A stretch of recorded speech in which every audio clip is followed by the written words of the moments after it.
سیب کو ہاتھ میں پکڑ کر طواف کرنا، پھر سیب کو بے اولاد جوڑے کو کھلانا کیسا ہے؟ بہت بڑی بدعت ہے یہ، یعنی گویا سیب کو ہاتھ میں پکڑ کر کے اس نیت سے کہ اس کو کھا کر کے جوڑا جو ہے اولاد پا جائے گا، یہ پورے طور پر غلط ہے۔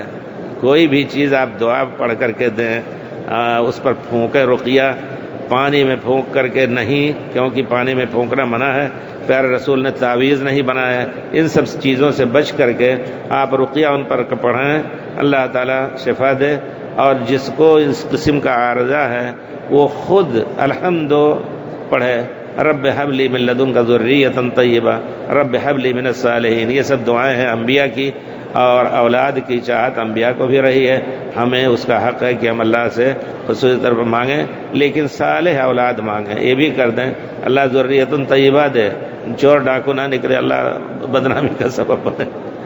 نہیں، یہ جو کہنا ہے آپ کا کہ اس سیب کو طواف کے لیے پکڑے رہیں اور کھلائیں، یہ پورے طور پر بدعت ہے، غلط ہے، ایسا نہ کیجیے۔ اگر کسی نے وصیت نصیحت کی ہے تب بھی اس پر عمل نہ کیجیے، پیارے رسول کی نافرمانی میں کسی کی رعایت نہیں۔